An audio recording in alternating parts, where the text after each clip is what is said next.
With the death of Prophet Muhammad, peace be upon him, in June 632 CE, the nascent Muslim community faced an existential question. Who would lead the believers now that the divine messenger was gone? Over the preceding 2 decades, Muhammad had served not only as spiritual guide and legislator, but also as military commander and arbiter of tribal disputes.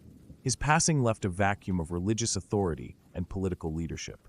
Into this void stepped Abū Bakr, the Prophet's close companion and father-in-law, who was chosen as the first caliph or successor at a gathering in Saqifa. Abū Bakr's accession established 2 critical precedents for the Caliphate. First, that the community's consent, expressed through a council of leading companions, would determine leadership, and second, that the caliph would inherit Muhammad's responsibilities while upholding the core tenets of Tawhid, that is, belief in the oneness of God, and Sharia, that is, divine law. Abū Bakr wisely framed his role as guardian of the Prophet's legacy, emphasizing continuity rather than innovation. He refused genealogical claims to power, declaring that his authority derived solely from his commitment to Muhammad's mission and the community's trust. The caliph's immediate challenge was to preserve the unity of the Arabian Peninsula. Following Muhammad's death, numerous tribes renounced the zakat, that is, alms tax, broke oaths of allegiance, or claimed prophetic status themselves. Abū Bakr launched the Ridda Wars, a series of campaigns against apostate and self-proclaimed prophet figures. Over the next year, under commanders like Khalid bin al-Walid, these rebellions were crushed, the Najd tribes submitted, the false prophets were defeated or executed, and the zakat was reinstated. By suppressing these internal revolts, Abū Bakr reinforced the principle that the caliph wielded both spiritual authority and military command on behalf of the Muslim Ummah or community. Beyond Arabia, Abū Bakr laid the groundwork for external expansion. Small expeditions crossed into Byzantine Syria and Sasanian Iraq, probing their defenses. Although these were exploratory rather than grand invasions, they signaled the Caliphate's readiness to defend Muslim interests abroad. Abū Bakr also initiated administrative measures. He appointed governors known as emirs in key regions, standardized the collection of taxes, and compiled the Prophet's sayings and actions, that is, hadith, to ensure legal and moral guidance for future generations. When Abū Bakr died in August 634 CE, he left an enterprise vastly different from that bequeathed to him. The community was unified, the zakat system reinstated, and the foundations of provincial governance established. He was succeeded by Umar bin al-Khattab, whose dynamic leadership would propel the Caliphate into an era of unprecedented growth. Yet, it was Abū Bakr's crucial role as the first successor that secured the Prophet's legacy and defined the contours of the Caliphate for generations to come. Under Caliph Umar bin al-Khattab, the Caliphate transitioned from a regional Arabian polity into a burgeoning empire. Omar combined visionary statecraft with religious devotion, expanding Muslim rule across 2 superpowers of late antiquity. His armies defeated the Sasanian Persians at the decisive Battle of al-Qadisiyah in 636 CE, opening the rich provinces of Iraq to Muslim control. Simultaneously, Byzantine forces in Syria and Palestine suffered crushing losses at battles such as Yarmouk and Fal, compelling Emperor Heraclius to cede vast territories. By the time of Omar's assassination in 644 CE, the Islamic Caliphate extended from the Euphrates to the edges of Egypt, encompassing diverse populations and administrative challenges. Umar's governance innovations matched his military successes. He instituted the Diwan, a register for stipends owed to veterans, thereby professionalizing the army and preventing arbitrary distributions. He divided the empire into provinces or ajnab, each overseen by a governor accountable to the caliph in Medina. He reformed the judicial system, appointing qadis to adjudicate disputes according to Sharia.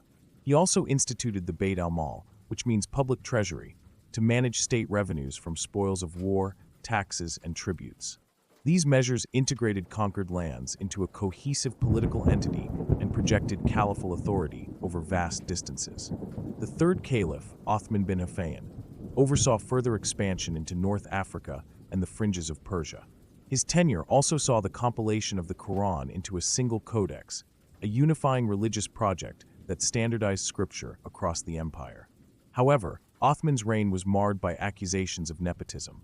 He appointed numerous Umayyad relatives to key governorships, fostering resentment among the Ansar. that is, the Medinan helpers and the Quraysh elite. Complaints of misgovernance and financial mismanagement circulated, culminating in armed protesters besieging his residence in Medina. In 656 CE, Othman was assassinated, plunging the Ummah into its first major schism. Immediately after Othman's death, Ali bin Abu Talib, cousin and son-in-law of the Prophet, was chosen caliph by Medinan notables. His accession, however, was contested by factions demanding retribution for Othman's killers and by the powerful governor, Muʿāwiya bin Abu Sufyan, who commanded Syria's armies and claimed familial ties to the slain caliph. The resulting conflict ignited the first fitna, or civil war. At the Battle of Siffin in 657 CE, Ali's forces met Muawiyah's Syrian army, leading to a fraud arbitration that failed to reconcile their claims.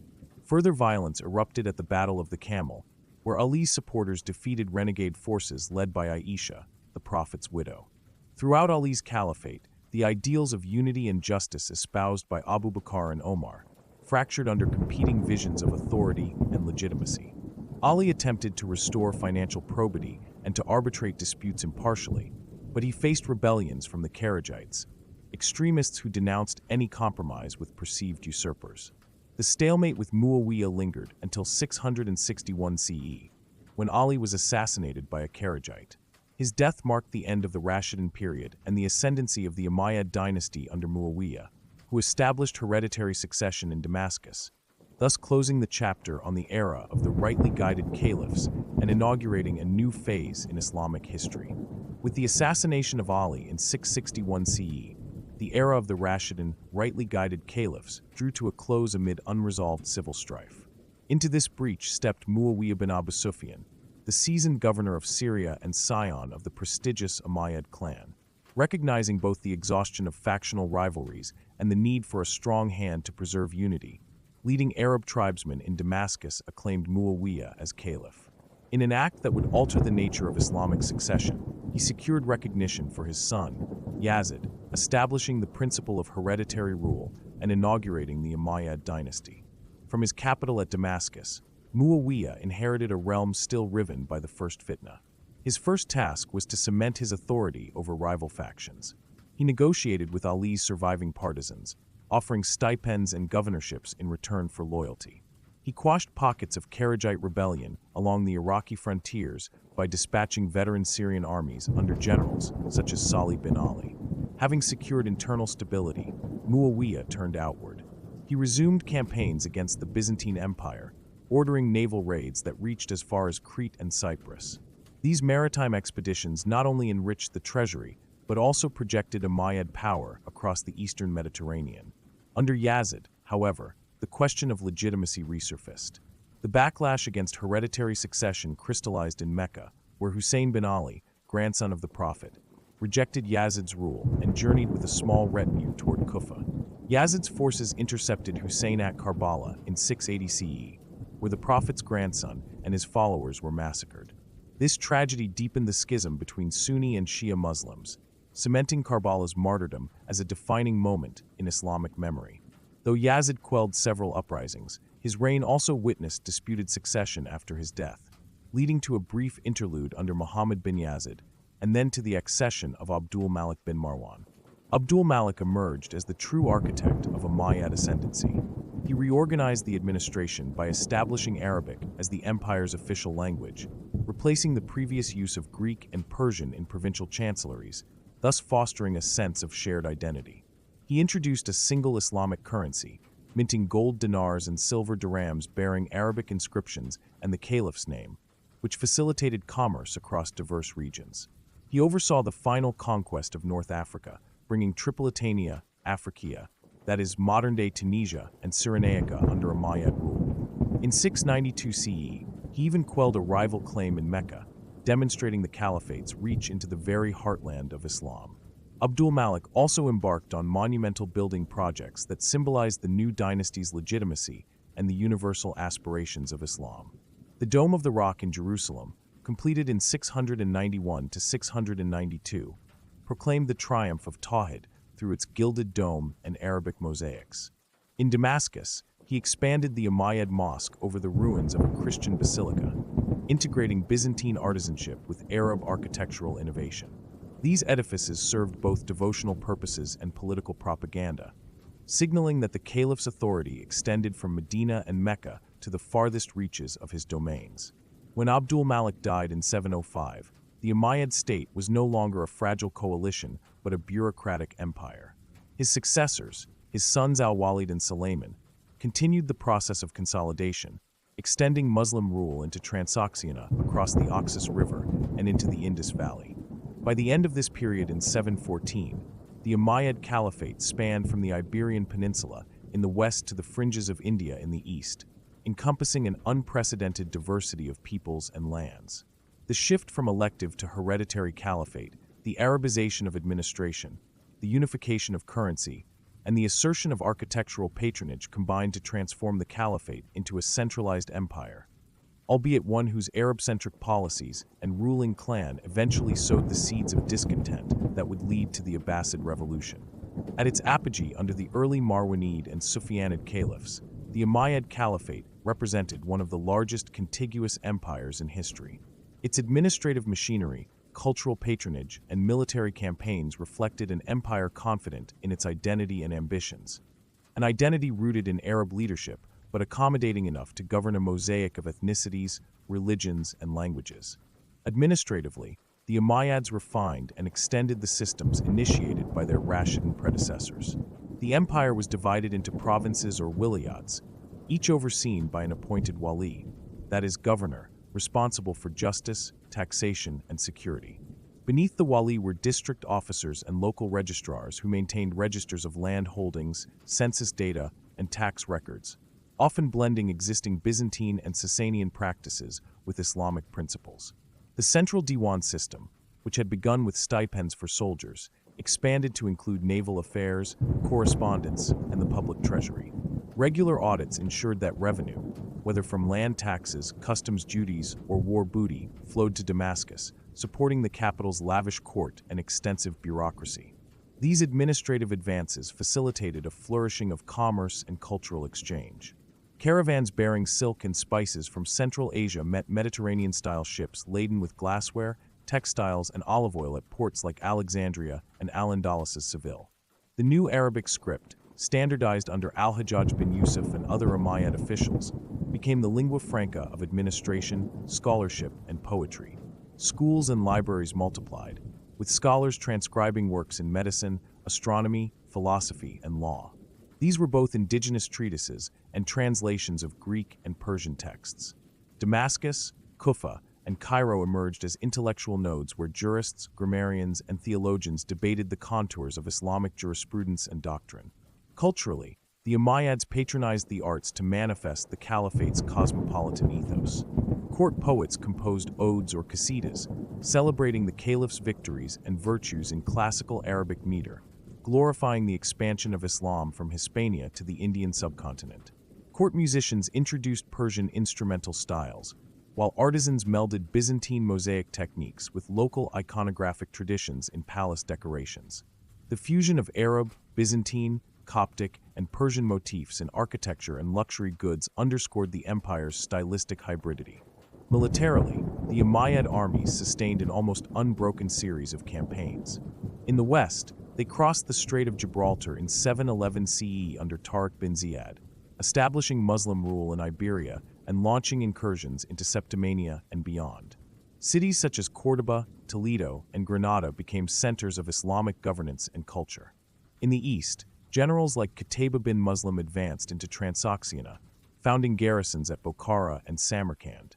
Despite stiff resistance from Turkic and Sogdian forces, the Umayyads secured the Silk Road corridors, ensuring a flow of goods and ideas to the heart of the Caliphate. Yet this era of conquest and courtly sophistication concealed growing tensions. Non-Arab Muslims known as Mawali chafed under unequal treatment. Though they paid the zakat, they were often exempted from the jizya, an arrangement that bred resentment. Arab elites in the provinces sometimes extracted onerous taxes and privileges, creating social fissures. Religious extremists, including the Kharijites and Proto-Shia factions, challenged Umayyad legitimacy on theological grounds. These internal stresses, coupled with the challenge of administering an empire of vast proportions, strained the Umayyads' cohesion. By the early 8th century, cracks in Umayyad rule had appeared. The centralization that had brought order also created bureaucratic ossification. Excessive taxation funded imperial grandeur but impoverished provinces. Disaffected Mawali, Shia partisans, and fugitive Kharijites found common cause.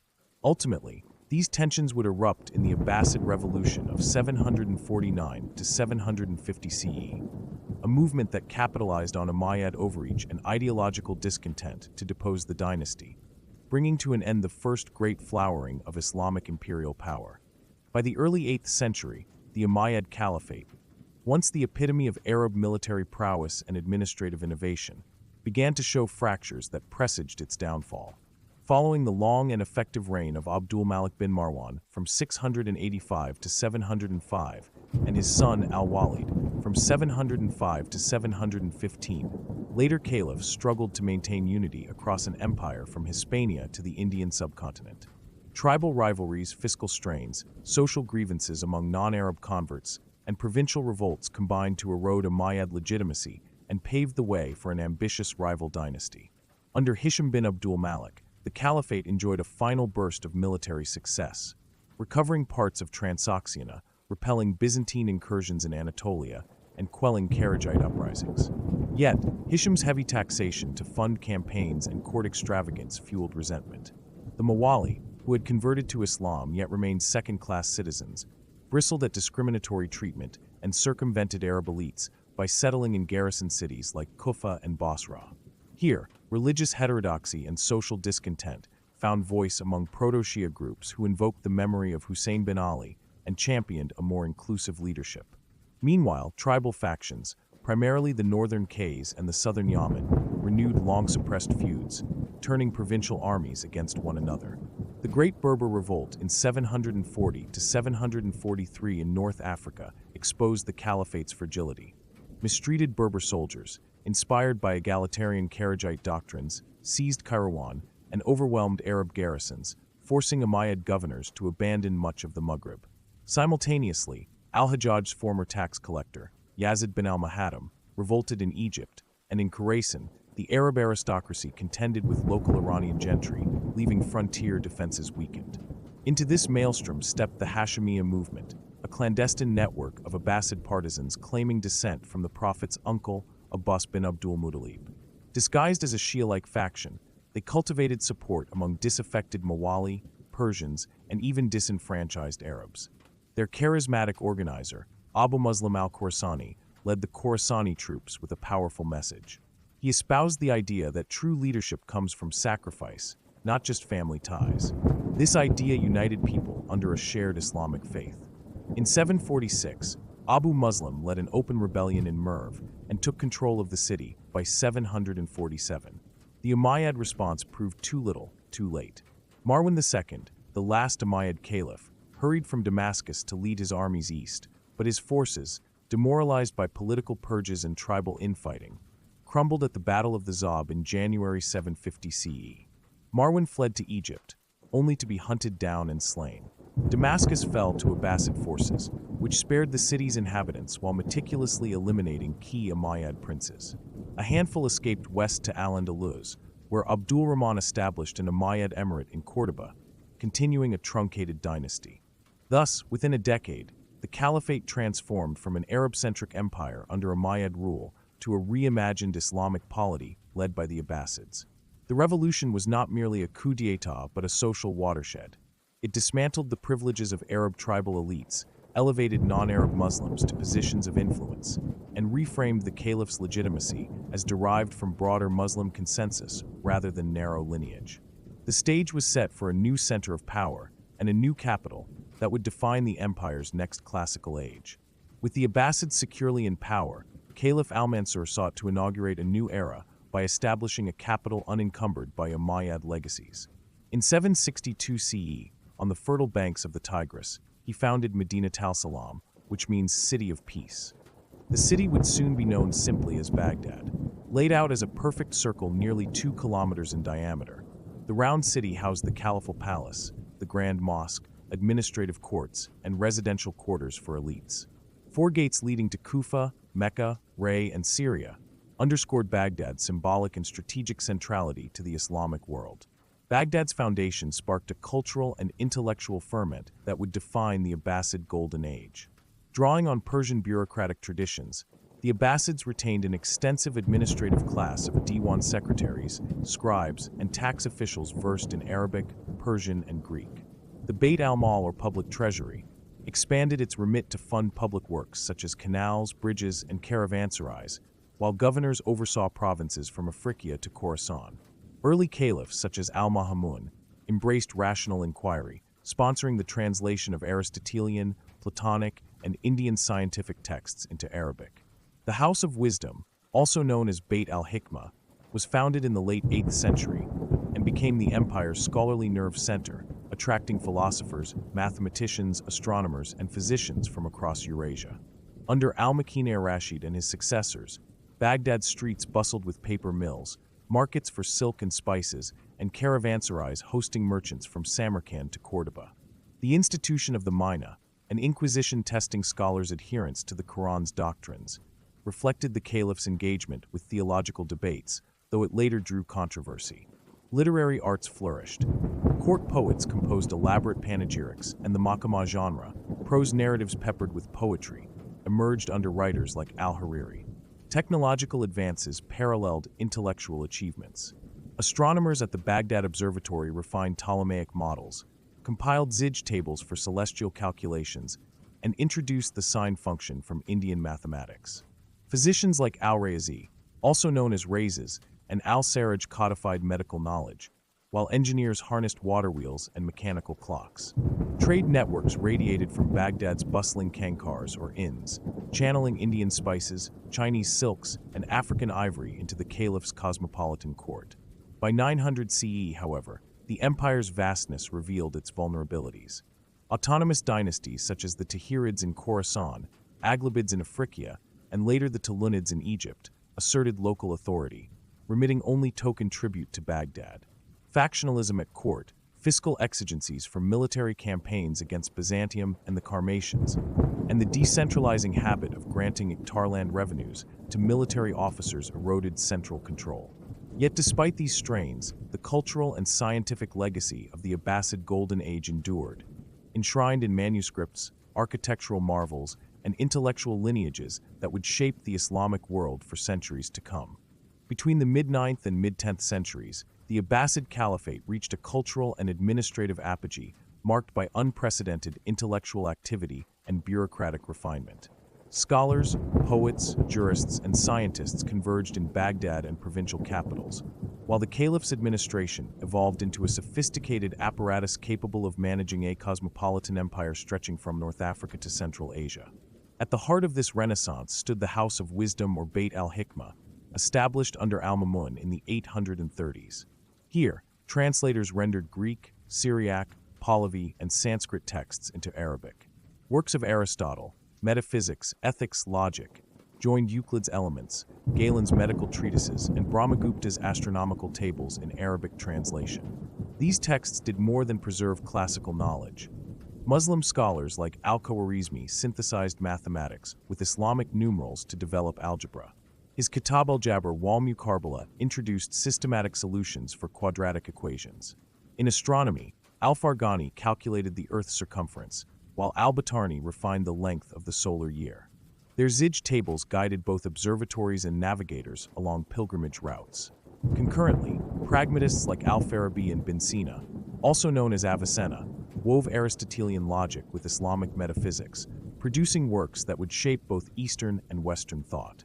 Their commentaries on logic and metaphysics became standard texts in madrasas for centuries.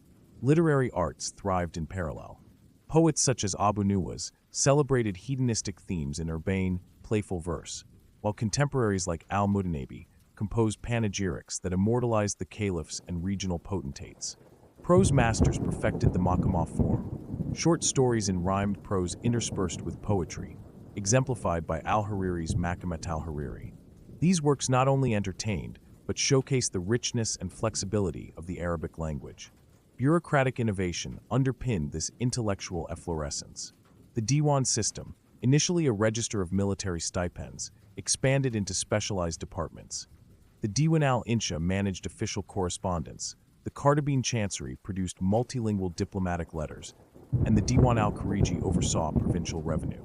Taxation was streamlined under the traditions inherited from Sasanian and Byzantine predecessors, yet adapted to Islamic law. Muzadara or audit, kharaj or land tax, and jizya or poll tax on non-Muslims provided steady income. To staff this vast machine, the Abbasids recruited Persian and Central Asian bureaucrats, who brought their own administrative expertise. Families like the Barmakids, originally Buddhist priests from Balkh, rose to become viziers and patrons of learning. Their fall in 803, under Harun al-Rashid notwithstanding, they had established a model of vizierial leadership combining political authority with cultural patronage. Communication networks knit together the empire. Couriers on horseback relayed decrees from Baghdad to provincial governors within weeks. Libraries and reading circles proliferated, ensuring that legal opinions and scientific findings circulated among scholars. Thus, the period from 850 to 950 CE stands as the Abbasid Golden Age's intellectual and bureaucratic zenith. The marriage of reason and faith, the patronage of learning, and the refinement of administrative structures produced a legacy that would reverberate through subsequent Islamic dynasties and into the medieval universities of Europe. By the 10th century, the very administrative and intellectual successes that had elevated the Abbasid Caliphate also contributed to its gradual decentralization. As provinces acquired wealth and local dynasties asserted autonomy, the caliphal center in Baghdad found its authority increasingly ceremonial. Between 900 and 1050 CE, a pattern emerged. Governors who once remitted tribute and obeyed Baghdad's decrees began to mint their own coins, collect taxes independently, and even confer titles, signaling the eclipse of centralized power. The first major fissure appeared in Khorasan with the rise of the Saffarids. Yazid bin al-Hattab, a coppersmith turned warlord, seized Sistan in 867 and campaigned westward, capturing Herat and Balkh. Though nominally recognizing Abbasid suzerainty, the Saffarids withheld significant revenue, setting a precedent for regional rule. Shortly thereafter, the Samanids, who were of Persian origin, emerged in Transoxiana and Khorasan. Centers at Bokhara and Samarkand under Ismail bin Ahmad evolved into vibrant cultural hubs, producing Persian literature even as they acknowledged the caliph's spiritual overlordship. In the west, the Tulunids established themselves in Egypt under Ahmad bin Tulun in 868. His dynasty built a new capital, al-Qardari, and controlled Syria before its reintegration by the Abbasids in 905. Yet the Fatimids, a Shia dynasty claiming descent from Ali, seized North Africa in 909 and by 969 conquered Egypt, founding Cairo as their capital. They directly challenged Abbasid legitimacy, issuing coins and Friday sermons in their own name. The caliph in Baghdad remained a theological symbol for Sunni Islam, even as real power shifted west. Further east, the Umayyads, who were Dalamite military chiefs, entered Baghdad in 945 and placed the caliph under their patronage, ruling as de facto emirs. The Umayyads left the Abbasid bureaucracy intact, but controlled appointments, finances, and military forces. Simultaneously, the Saffarids and later the Ghaznavids in eastern Iran and Afghanistan carved out their own territories. Mahmud of Ghazni utilized Turkic slave soldiers to launch raids into the Indian subcontinent, projecting power independently of Baghdad. Amid this fragmentation, local military slaves and tribal confederations jockeyed for influence. The emergence of the Mamluk phenomenon in Egypt and the rise of Seljuk Turks in the mid-11th century foreshadowed the disintegration of direct Abbasid rule. The caliph became an honored spiritual figurehead, while realpolitik shifted to sultans, emirs, and warlords whose patronage networks and armies secured their domains. Yet, the ideological authority of the caliph endured. Even as regional dynasties minted their own dirhams, they often sought the Friday proclamation of the Abbasid Caliphate's name to legitimize their rule in the eyes of Sunni scholars. The Caliphate's emblematic function as guarantor of Islamic orthodoxy helped contain the ulama or religious scholars within a shared symbolic framework, even as political unity evaporated. By 1050 CE, the Abbasid Caliphate as a territorial state had all but disappeared. Its surviving garrison in Baghdad echoed only with the sermons and ceremonial robes of the caliph, whose decrees carried little weight beyond the Tigris's banks. Yet the caliphate's administrative templates, its coinage standards, and its cultural legacies persisted in Persianate courts from Nishapur to Cairo. testament to a political framework that, though fractured, continued to shape the medieval Islamic world. By the mid-11th century, the Abbasid Caliphs in Baghdad had long since ceded real military power to regional warlords, yet they retained symbolic authority as the spiritual leaders of Sunni Islam. This period of twilight saw a series of external and internal pressures converge. The emergence of the Seljuk Turks as protectors of the Caliphate, the shockwaves of the Crusades, the rise of new Muslim dynasties in Egypt and Syria, and ultimately, the cataclysmic Mongol sack of Baghdad in 1258 that extinguished the classical Abbasid line. The Seljuk ascendancy began in the 1030s when Oghuz Turkic tribes under leaders such as Tughril Beg migrated into Khorasan, attracted by the wealth of Iranian provinces. By 1055, Tughril had entered Baghdad at the caliph's invitation, effectively rescuing al-Qaim from a rebellious Buyyid emir. In exchange, the caliph granted Tughril the title Sultan, inaugurating a new chapter in which the Seljuk sultans held de facto power while the caliph confined himself to ceremonial duties. Under Tughril and his successor, Alp Arslan, Seljuk armies defeated Byzantine forces at Manzikert in 1071, opening Anatolia to Turkish settlement, and quelled Shia and Ismaili dissidents who threatened Sunni orthodoxy. One of the most consequential Seljuk figures was the vizier Nizam al-Mulk, whose treatise Siyasatnama articulated the responsibilities of good governance. He reorganized the bureaucracy, established madrasas, notably the Nizamiya in Baghdad and Nishapur, and patronized scholars like al-Ghazali, whose later rebuttal of excessive rationalism helped define Sunni theology. Although the caliph remained the nominal head of the madrasas, it was the sultan and his vizier who provided their endowments and selected their faculty, reinforcing the caliph's dependency on Seljuk magnates. Meanwhile, beginning in 1096, the First Crusade introduced a new frontier of conflict. Though the main theaters of war lay in Syria and Palestine, the Crusaders' capture of Antioch in 1098 and Jerusalem in 1099 reverberated through Baghdad's political circles. Caliphs called on Seljuk sultans to defend the holy cities. Yet fragmented Muslim polities, comprising Turks, Arabs, and Kurds, failed to mount a unified response. The Crusades catalyzed the rise of strong regional leaders such as Imad ad-Din Zengi and his son Nur ad-Din, followed by Saladin, who as head of the Ayyubid dynasty recaptured Jerusalem in 1187. Throughout, Abbasid caliphs issued religious decrees urging jihad, but their impotence was plain. They could bless campaigns, but could neither command armies nor collect the revenues necessary to sustain them. In the 12th century, the Abbasids sought refuge in an uneasy alliance with the Ayyubids. Saladin hosted Caliph al-Mustadi in Cairo early in his reign, offering material support that somewhat revived Abbasid prestige. Yet, Cairo's own caliphal line, installed by the Mamluk sultans after 1261, would soon eclipse Baghdad's memory. Nonetheless, the Ayyubids offered a temporary shield against Crusader advances and Khwarezmian raids. It was the Mongol invasions, however, that sealed Baghdad's fate. From the northeast, Hulagu Khan, a grandson of Genghis Khan, advanced in 1256 with orders to neutralize any remaining centers of Islamic resistance. His forces systematically captured key fortresses in Azerbaijan and western Persia before ringing Baghdad in January 1258. Caliph al-Mustahsim, lacking both military forces and diplomatic options, opened the city gates in hopes of negotiation. Instead, Hulagu's troops looted the palaces, burned the Grand Library containing hundreds of thousands of manuscripts, and massacred scholars, jurists, and civilians alike. Contemporary witnesses described the Tigris running black with ink and red with blood. The caliph was executed, some say trampled under horses, and the Abbasid line in Baghdad was extinguished. In the wake of the sack, a handful of Abbasid princes escaped to Egypt, where the Mamluk sultans installed one as a titular caliph in Cairo. Yet this Cairo Abbasid line held no real power beyond providing religious legitimacy to Mamluk rule. The Caliphate's political center, once vibrant in Baghdad, had irrevocably shifted.